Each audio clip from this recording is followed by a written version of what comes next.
Hello and welcome back to the Shepherd's Crook podcast. I hope you guys are having a great day today. I am delighted to have a wonderful conversation today. You're going to get to be introduced here in just a few minutes to my guest. But first, I wanted to remind you of a couple things before we get into our content. I want to remind you of the Sons and Slaves podcast that I have with my boys. We are sons of our Heavenly Father and slaves of King Jesus. And me and my boys are having a wonderful time talking about the book, Boyhood and Beyond. We're going lesson by lesson through things that a boy needs to know as he's growing into manhood. And we're very excited about that content. If you would, please follow the show. I know you've been hearing me talk a lot about it. Also, this is the year that we start our mission quest with Ransom. He's 10, and we start an 8-year process that's going to be a process through 6 rites of passage. And so we're going to be talking about that on the show. Would love for you to join us over there on that podcast. Also, just a reminder, if Jordan, her podcast, Fruitful and Fearless, is going really well, you'll want to check that out as well. Okay, I've been really wanting to have this conversation for a while now because the gentleman I'm talking to is a phenomenal author. I've really enjoyed his works and also his father's works as well. I'm talking to John Maclean. John, how you doing today? I'm doing fine, Jared. Good. Well, I'm excited for our people that are listening in to get to know you here a little bit more here in just a bit. I'm going to go ahead and pray, and then I'm going to pass it off to you, and we're going to get to know you just a little bit. Let's pray. Father, I just thank you for this time. I ask for blessing upon this conversation. I thank you for John and how encouraged I've been by his works and by the work of his family, and I want to learn everything I can from him. I ask that that would happen even just right now in this short conversation, that we would learn what we can and have a really good time doing it. And it's in Jesus' name I pray. Amen. Amen. All right, John, for those that may not know who you are, would you go ahead and just bring us up to speed? Just tell us a little bit about yourself and then your family and then what it is that you do. Well, my name is John Maclean. I'm an author and journalist. I've been working at writing for 60 years. I worked for 30 years for the Chicago Tribune, most of it here in Washington, D.C. as a Washington correspondent. The easy way to encapsulate a career that had many moving parts says I used to fly around the world with Henry Kissinger when I covered the State Department for about a dozen years. I was then the foreign editor of the Tribune for a while and quit when I was 52 years old. I got out ahead of the slaughter of the innocents, which began in the newspaper business about that time.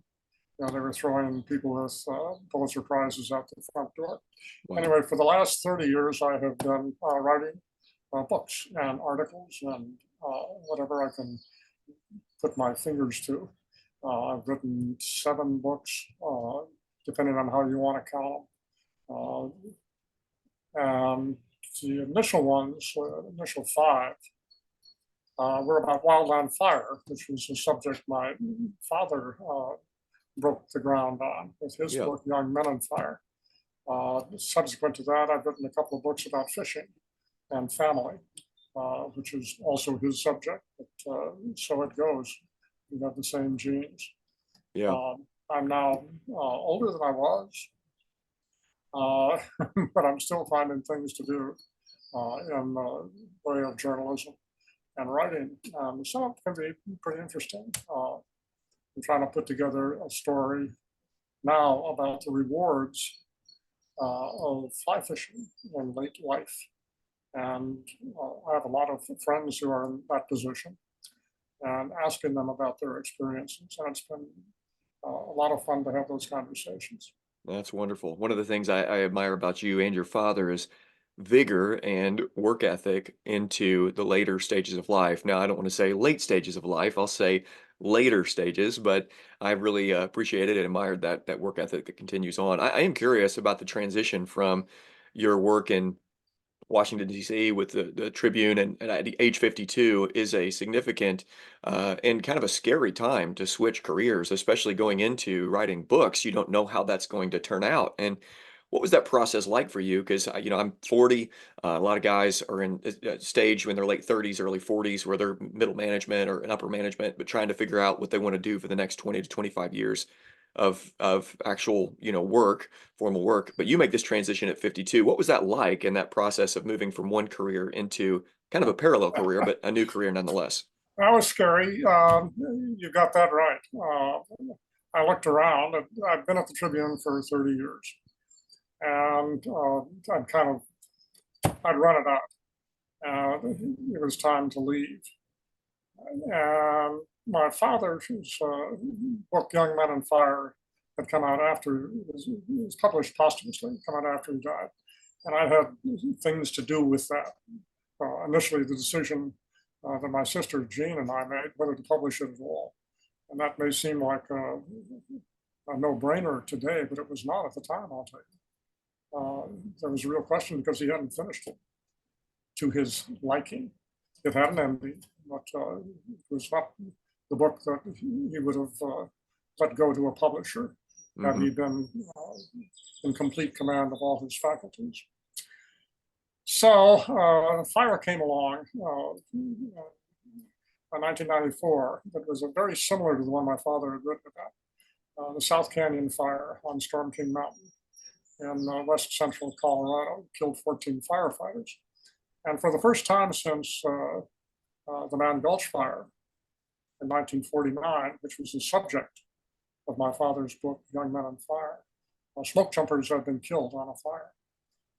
It was a mixed crew, hotshots. There was a couple of helicopter guys and 3 smoke jumpers. And the topography was eerily similar to Man Gulch. The fire behavior was similar to Man Gulch. The initial Associated Press accounts all said, "Oh, this is just like Young Men on Fire." And I had a lot of friends telling me, you should do a book on this. I was working for the Tribune at the time. And my editor came over to me a couple of days after the fire had killed the people while it was still burning, and said, "You should be out there in Colorado." I said, "Honest to God, if I was out there in Colorado right now, what I would do is, pull together stuff that the Associated Press and the Denver Post and Rocky Mountain News have got and put a Maclean byline on it. And everybody say, oh, well, the son was doing this." And it wouldn't be any different for quite a few days before I could dig in and find something different. The anniversary of Man Gulch, 45th anniversary, is coming up this summer on August 5th. And this was July. I said, "Why don't I go to Man Gulch?" Everybody says it's just like the Man Gulch Fire. Why don't I go see if it is? My father's research partner, Larry Robinson, was still around. I can get him to go, and some other people, and we did that. Okay. And I went to Man Gulch, and I wrote a story about it. And it was a good story about that place. It's an evocative place. Anyone who walks into Man Gulch and goes up to where all the events occurred in that bowl gets a feeling from it, a very deep feeling. And I tried to put some of that into the story. The headline writer wrote a headline that said "Fire on the Mountain," and I really liked that. And I thought, well, I've done my duty. I've done my duty to my father. I've done my duty to the story. I've written something that nobody else could write about the South Canyon Fire. I'm done. And then I kept poking. Okay. And I called up the parents of the guy who was in charge of the fire, Don Mackey. That's right. He Yeah. was a smoke jumper in charge. And they lived right at the mouth of Blodgett Canyon in the Bitterroot Valley in Montana. And if you know your Maclean literature cold, Blodgett Canyon is a major landscape, and one of my father's stories, and a river runs through it. So, whoa, wow, getting all kinds of hits here. The guys from Montana, there's a smoke jumper, got Blodgett Canyon. And they wanted to talk. And as I discovered things about him, I discovered 2 things. One, that he was being blamed for everybody's death. Don Mackey screwed it all up. He made a bad decision and got everybody killed. End of story. And it didn't seem to me that was quite the end of the story. And the other thing that struck me hard was that he had had an opportunity to save himself. Yeah, right. And had not done so. And he had gone back to what they call clearing the line, to check on people he had put in harm's way. And he had a premonition before that things were going to go bad. And he had sent his 2 best friends who were on the line out of there.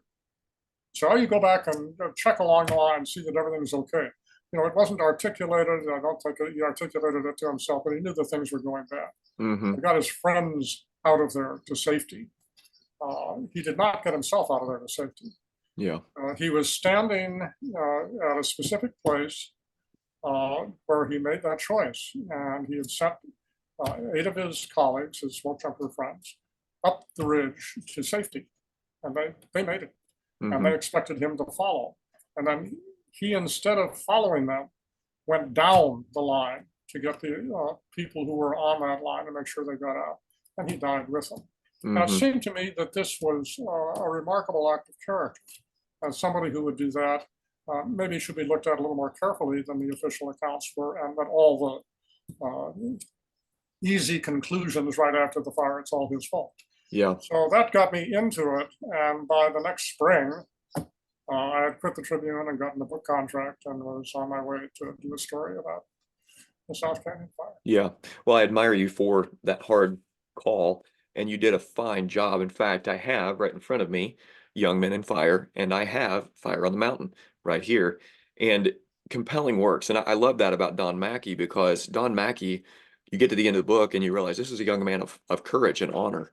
And to to throw him all the blame, I think, is unfair in a wild circumstance of events that came together. And I thought you did a wonderful job telling that story, and I'm sure his family was certainly grateful for that. I think it's an interesting thing. You use the word honor about your father, and well, I've done my duty to my father and to the family if I go out there, and then it developed in, and you kept poking, and the story continued to develop. So your dad does this work, and it's almost like your works are parallel to your father's works, which we'll get to. And if you haven't connected the dots yet, and John has mentioned it, but his father is Norman Maclean, and from his work came the movie from 1992, but it was on his work that was released, I believe, in 1976. A river runs through it, and other stories, which are also right here. And he first wrote about a family and his love for his brother, and his story of the memoir. A river runs through the life of his story, the story of his life, and writes that book, and then goes into Young Men and Fire. Your story seems to pick up from Fire, and then later you get to Fly Fishing and Family, and the memoir of love of family. So I'm curious, how did you go about finding your voice? Because it seems like it's not been a tension here of living under the shadow of your father, who started writing later in life, developing his work and continuing it, and then going back into writing about fly fishing with home waters. How did you find your own voice? Did you feel almost a pressure there, or was there freedom just to write? And I mean, you've been doing that for a long time, and just find your own way. Oh, no pressure. Easiest thing I've ever done. He lied. Right. Right, I'm sure. Yeah. And well, one of the things I decided when I wrote Fire on the Mountain is that I would not write like my father. I'd been a journalist for 30 years. I had never written a book. I had had to learn how to do that, and it was not an easy process.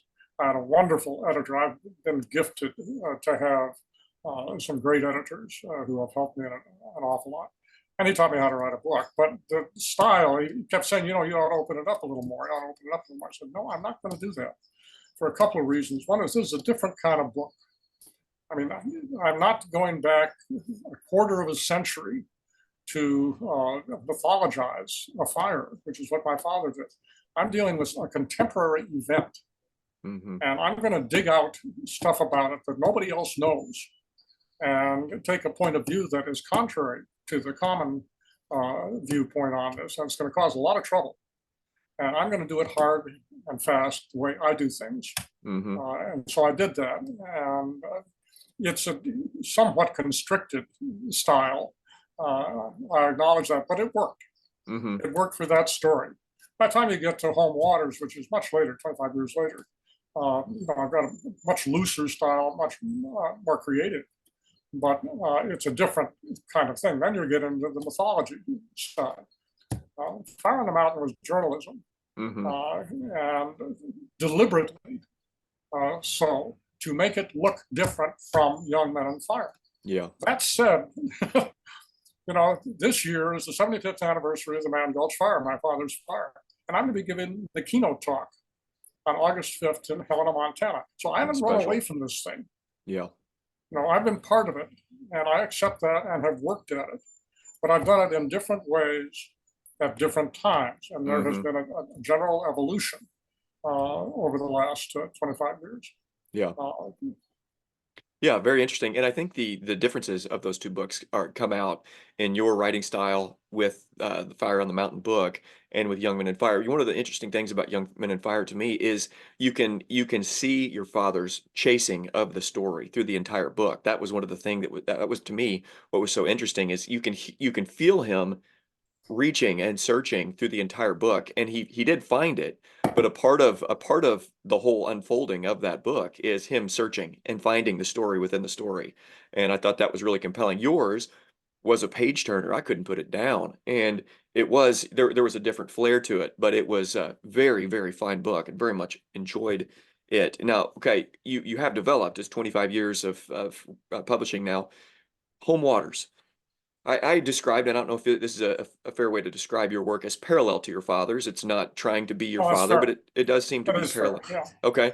So what led to transitioning from writing 5 or 6 books on fire into writing Home Waters, and why did you write it? I caught the fish of a lifetime. That's what made the difference.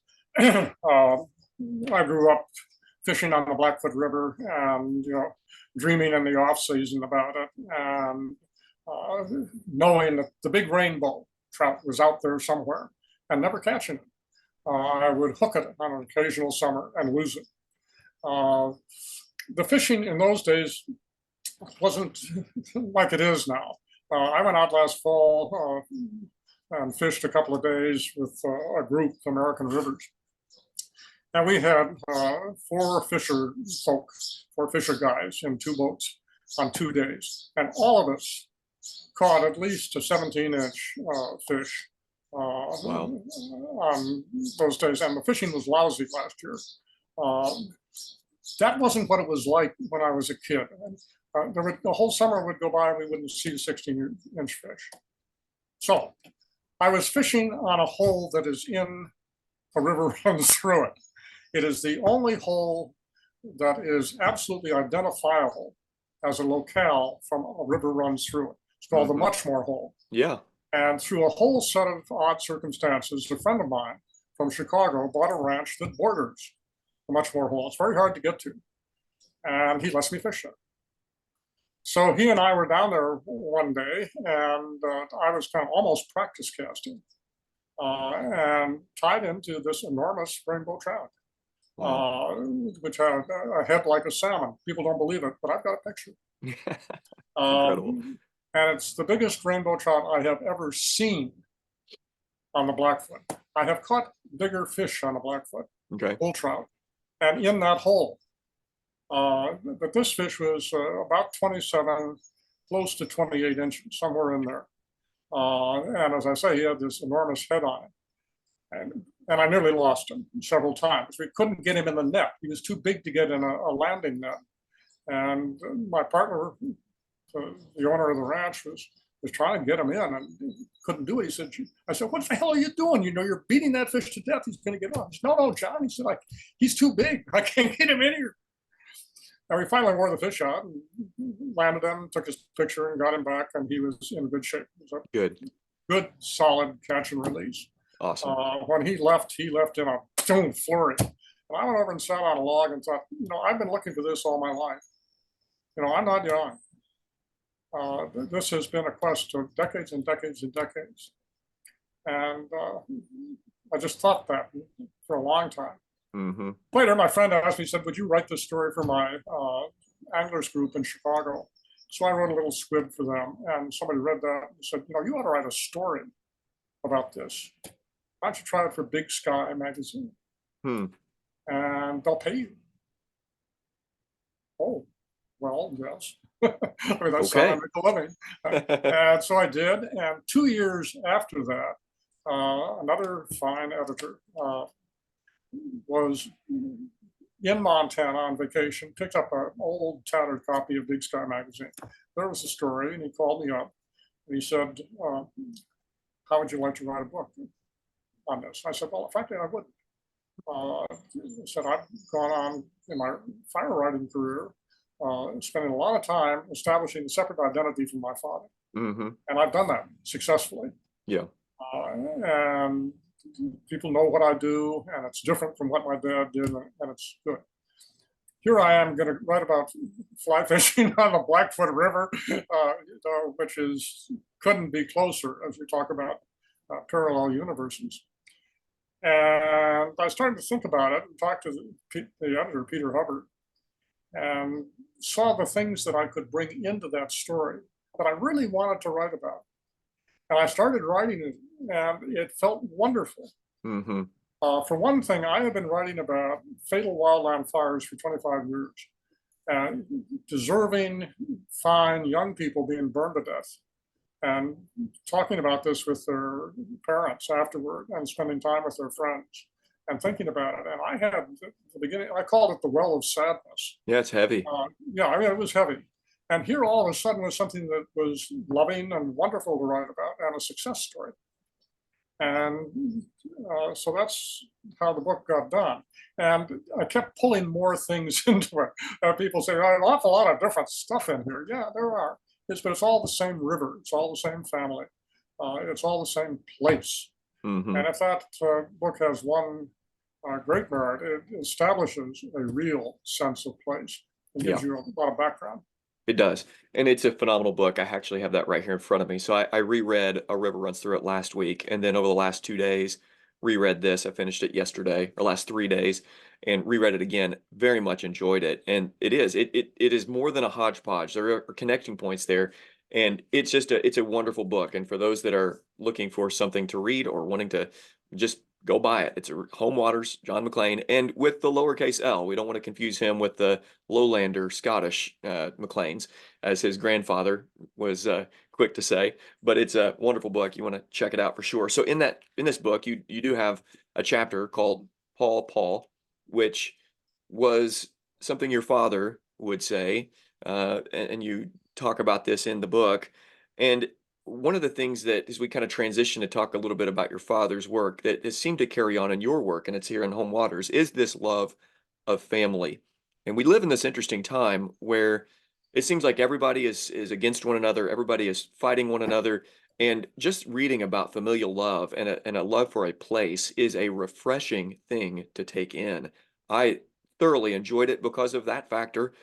What is this piece, though? Your dad so loved his brother, so loved his father and family. What do you think can be learned from your father's work as you pick up A River Runs Through It and other stories, and your work as well, about the importance of family love? Well, let's start with something very specific, which is Okay. families where a sibling has gone astray and been lost. Being my father's son, I am often the recipient of feelings expressed by people about his work. Mm-hmm. They don't have anybody, I'm the closest thing they can get to him. So they tell me about it. As recently as yesterday, I got another one of these things. It's a very common pattern. Mm-hmm. Somebody who's a brother or sister was a black sheep of some kind. Mm-hmm. Various degrees of personal responsibility for that. But it broke the relationship, and the sadness lingers on forever. And these people think that they're alone until they read A River Runs Through It. Mm-hmm. And then suddenly they discover that they are not alone, that there Yeah. is someone who has not only sympathy for this, but actually went through it themselves and raised it to a high literary level, which has healing qualities. Mm-hmm. And they are struck by this. And they tell me this sometimes with tears in their eyes. And I'm always glad to receive that information and to tell them, you are not alone. Mm-hmm. There are many people who are in this position, who loved and lost, who gave the best of themselves, offered their love, their empathy, their understanding, their support, and had it thrown back in their faces in one way or another, and have Mm-hmm. had to live with that ever since. So I think that has been, I know that has been an enduring quality of that book, that it Mm-hmm. has provided healing to a degree Yeah. for these people, and that's terribly important. The whole idea of a family unit is, people think it's passe. It's not. I mean, that's where it all begins. And when you break that apart, you start looking at a cultural landscape like the one we are looking at right now, and something really bad has happened. Hmm. We are in very deep trouble. And I think part of the reason is that this sense of people loving and supporting each other as family uh, has been dissed, has Hmm. broken down. It is not supported in the way that it should be. Yeah. Yeah, and I think any society rises or falls based on the health of families. What are nations, what are peoples other than collections of families? And when you see families struggling, when you see that disintegration there, then what ends up happening is what you have is fissures and splinters within nature's cultures and all of the things that go with that. One of the things that struck me as I was reading your work, reflecting on your father and grandfather, at one point your grandfather said to your dad, do you think you think I could have helped him or something to that degree? And it seems like in the midst of that tragedy and love is that the questions always remain, some of the questions of could things have been different with that sibling or with that son or daughter that was that black sheep son or daughter. And then, you grieve, but eventually you survive, you make it, and those questions seem to still linger.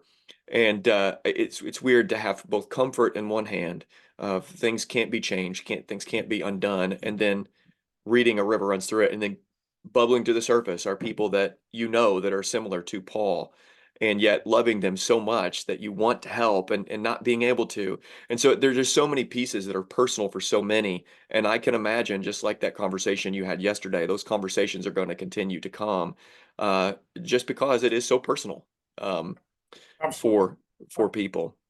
And common. I mean, this is a Yeah, common experience. This is not a one-off. It isn't, oh, Paul was a particular person and this kind of thing doesn't happen. I'm sorry. yeah, It right. happens and has happened and will happen again, Yes. despite despite our best efforts. Yeah, And right. that's the haunting part of it. You know, uh, did you do too much? Hmm. Did you Yeah. not do enough? And all this lingering doubt and self-recrimination. Yeah. And well, that leads us, we have about 10 minutes or so in our time. And I do want to bring things to a question that I posed to you at the end. And then we're going to hopefully talk a few minutes about fly fishing. So I love Scottish Presbyterians. One of my favorite authors, theologians, is a gentleman named George Smeaton. And he wrote a lot on the doctrine of the Holy Spirit and the atonement. Your father was grew up in a home, and Paul as well, where they learned the Westminster Shorter Catechism and spent time learning those things from their Presbyterian heritage and background. So your grandfather did raise them that way. I am curious because at one point in your book, you'd said that your father did cast off what you'd said was the reverend's his father's Victorian Christianity. So I was curious, did you ever have conversations with your dad about conversations with his father about faith and about Presbyterianism, or how those things developed as your father kind of transitioned, or was that after your father or your grandfather had passed away? I'm just curious if they had those conversations and if those were relayed to you at all. We didn't talk a lot about it. And I think that that was very deliberate on his part because I had to face my father's spiritual uh, evolution in a written document coming out as a forward to a book this summer. And it's a very difficult spiritual life. When he was in Montana, a young man, he was a dutiful son of a Presbyterian minister who took things very literally, but who also had a very fine mind and was no fool. Uh, and he did have conversations. They did have conversations between the two of them. My dad went away to the east to college, Dartmouth, and he spent 6 years there. He taught there for 2 years after he had gotten his degree. And it's a long way from Hanover, New Hampshire to Montana, especially when you're the son of a Presbyterian minister who doesn't make much money. And so he didn't go home very often. And he began to break away at that point from those Victorian Christianity. Yeah. He then went to work at the University of Chicago, uh, which is was at the time an extraordinary place, full of scientific advancement, literary advancement, educational advancement. And he attended church once in a while, but he Hmm. never pushed it on my sister or on me. The closest they got to doing that was one time, took us to that I recall, the only time I recall, took us to church. Must have been on Easter because the church was blanketed with flowers, Yeah. and Okay. said, this is their big day. And if you want to, you can continue with this. And I looked at it and I said, no, this isn't what spiritual life is to me. Spiritual life is the mountains, and the rivers, and Sealy Lake, and the woods. And so I didn't. And I was never got pushed into it. I asked him later. Uh, Later, I sang in an Episcopal choir for 8 years or so. I went to an Episcopal school, and I am an Episcopalian. So it isn't like I was lost forever.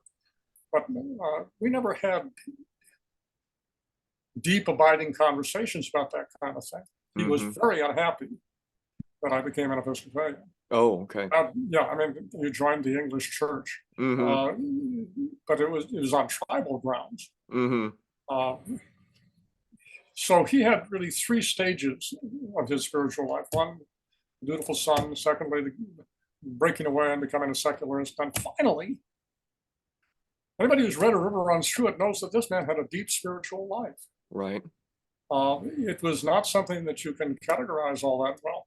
He would not have been able to recite the Nicene or the Apostles' Creeds with any conviction.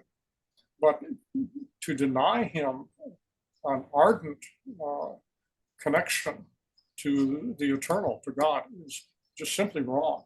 One of his great friends and of mine, Father Peter Powell, Episcopal priest, living to this day in his 90s, great man, said that he had never read a document outside the Gospels that was more Christian than A River Runs Through It. Hmm. And it was a kind of an inarticulate Christianity or religiosity, but so what? Mm-hmm. Sometimes the most powerful form of religious communication doesn't have a lot of words. Music, Yeah. art, Mm-hmm. prayer, sometimes it's silent.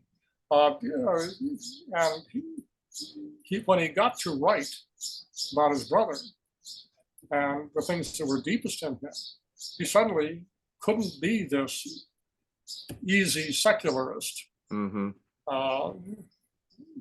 He had to deliver the real stuff, Yeah. and he did, and it's there. It's just not in the terms of conventional religiosity. Yeah. He did walk that line of wilderness and academy, and it seemed that he did want to bridge that gap, and he did a fine job of doing that. And I read the book, and even though, with the river runs through it, there seems to be a deep and abiding respect of the faith of his father, even without the embracing of everything that his father embraced. He clearly respected his father, and that came out a lot in the book. And that's one of the things that I really appreciate about your family is there is this connection to family legacy, even though there's a uniqueness to you compared to your father, a uniqueness of your father compared to your grandfather. There are these ties that bind you together that seem, wonderful, and that I would hope to replicate in some way with my children and Lord willing, one day grandchildren and great grandchildren. Um, Go ahead. Oh, I was going to say, anybody who thinks that this is easy is wrong, and that it is certain of success is wrong. Hmm. There are all kinds of failures along the way. There's all kinds of bad feeling along the way. But what are you really trying to do? Are you really trying to hold this together? Are you really committed to it? Are you willing to forgive and move on? And is that the biggest thing? Or is the biggest thing listing all your complaints and belly aching? And Hmm. I think that we've gotten to a point now where the latter is what's emphasized. Yeah. No, the formula for doing this, insofar as there's a formula, is well within traditional Christianity. I mean, it's just a turn again. Don't be satisfied with having betrayed. Turn again. Turn again. And it works. Yeah. Well, let's give the last word to fly fishing. Let's have fun. I'm going to give you one last Okay. question, and you just hit this out of the park. We've been enjoying fly fishing. Me and my boys, my oldest boy has just started. Why should people get into fly fishing? And what is so wonderful about it for children, fathers, and even grandfathers? Well, it's a lifetime sport and it will always challenge you. And there are different challenges along the way. When you start out, especially this position you're in now, fishing with your kids, every family should try to find something where they do it together.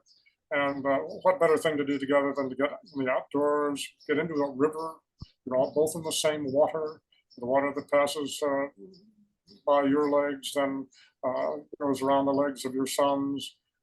There's a commonality to it, and so on. But if you can start out with a stick, a paper clip, and a worm, and then wind up tying gorgeous dry flies and getting into all the bamboo elite stuff if you want to.